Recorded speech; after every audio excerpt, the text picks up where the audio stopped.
Media మిత్రులకు, ఇక్కడికి వచ్చిన పెద్దలకు అందరికీ నమస్కారం.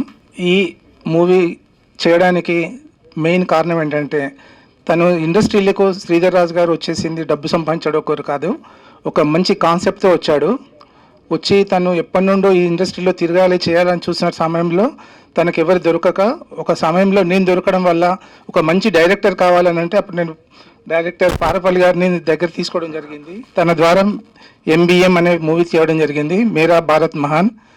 ఆ సినిమాకు డబ్బులు వచ్చినా రాలేదన్నది మాకు తెలుసు. అది సినిమాకు పేరు మాత్రం మంచి పేరు వచ్చేసింది మాకు. అది అందులో నేను ఎగ్జిక్యూటివ్ డైరెక్టర్ కూడా ప్రొడ్యూసర్ కూడా చేశాను.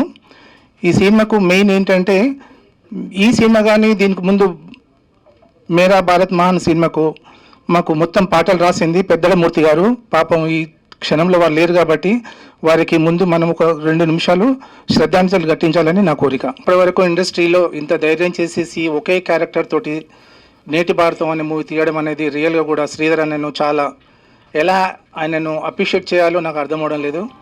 ఆయన ఎప్పటి నుండో కష్టపడుతూ అదే భరత్ గారిని దగ్గర పెట్టుకొని నేటి భారతం అనే మూవీ తీసేసి, ఒక డబ్బుల కొరకు కాకుండా సమాజం ఎలా చెడిపోతుంది, ఈ రాజకీయ నాయకులు ఈ పార్టీల వల్ల ప్రజలు ఎంత లాస్ అవుతున్నారనే ఒక కాన్సెప్ట్ తోటి ఈ మూవీ తీసుకురావడం జరిగింది.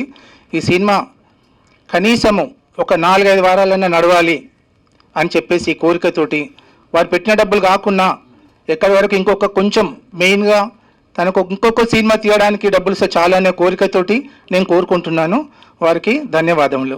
మీడియా మిత్రులందరికీ, శ్రీధర్ రాజు గారితో నేను గత 1 year నుంచి ట్రావెల్ చేస్తున్నాను. ఆయన మంచి మిత్రులు నాకు. ఈ సినిమా గురించి మొదట విన్నప్పుడు రీసెంట్గా నేను సినిమా చూడడం కూడా జరిగింది.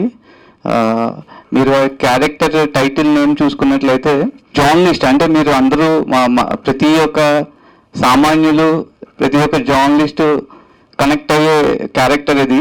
సమాజంలో జరుగుతున్న అసమానతల గురించి ముందుండి నడిపించి, ఎస్పెషల్లీ ఇప్పుడున్న పొలిటికల్ సెనేరియోలో మీడియా అంతా పోలరైజ్ అయ్యి వాళ్ళకి నచ్చిన న్యూస్ని వాళ్ళకి అనుగుణంగా వాళ్ళ యొక్క రాజకీయ ఆలోచనలకు తగ్గట్టుగా న్యూస్ని డ్రైవ్ చేయడం జరుగుతుంది.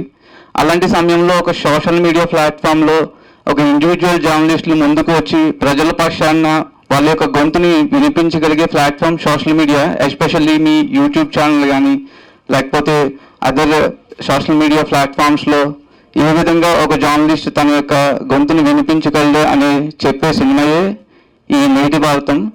మీరందరూ ఇది మీ సినిమాగా జనాల మధ్యలోకి తీసుకువెళ్ళి ఇలాంటి ఇండివిజువల్ జర్నలిస్ట్ని ఎంకరేజ్ చేయాలనే ఆలోచనతో దీన్ని మీరు మీ ఓన్ చేసుకుని ప్రమోట్ చేయాలని కోరుకుంటున్నాను. అందరికీ నమస్కారం అండి, ఇక్కడికి వచ్చిన జర్నలిస్టులందరికీ. అదేవిధంగా ఈరోజు మన cinema Neti Bharatam cinema trailer and lyrical song release అయింది. సో మీ అందరికీ నచ్చింది అనుకుంటున్నాను.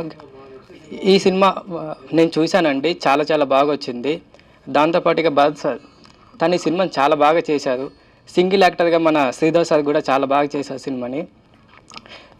అదేవిధంగా ఈ సినిమాకి బ్యాక్గ్రౌండ్ స్కోర్ ఇచ్చిన ML రాజా గారు కూడా చాలా చక్కగా చేశారు.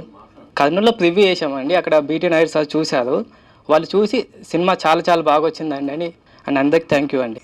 ఈ సినిమాను ప్రతాప్ ప్రొడక్షన్స్ నుండి 2వ సినిమాగా రిలీజ్ చేయడం జరుగుతూ ఉంది. ఇప్పుడు ఫస్ట్ కాపీ వచ్చిన తర్వాత మేము సెన్సార్కు పంపడం జరిగింది. ఇప్పుడు సెన్సార్ బోర్డులో ఉంది. సినిమా సెన్సార్ కాగానే రిలీజ్ డేటు డిక్లేర్ చేయడం జరుగుతుంది. ఇంకోటి, ఇప్పుడు ఈ ట్రైలర్స్ 2 రకాల ట్రైలర్సు, అట్లాగే ఒక సాంగ్ లిరికల్ ఏదైతే ఉందో వీటికి ఎటువంటి కాపీరైట్ ఏమీ లేదండి. ఇది యూట్యూబ్లో ఎవరైనా దాన్ని వాడుకోవచ్చు. ఈరోజు ఇక్కడికి వచ్చినటువంటి పాత్రికేయులందరికీ, ప్రెస్ వాళ్ళందరికీ నా స్పెషల్ థ్యాంక్స్ చెప్తున్నాను. ఇంకోటి, ఛాంబర్ వారికి ఈ ఫెసిలిటీని మాకు వాడుకోవడానికి ఇచ్చినటువంటి దానికి మేము చాలా కృతజ్ఞతలం. మా PRO బాక్స్ ఆఫీస్ రమేష్ గారు చాలా శ్రమించి ఈ కార్యక్రమాన్ని ఇక్కడ ఆర్గనైజ్ చేయడం జరిగింది. థ్యాంక్స్ అండి.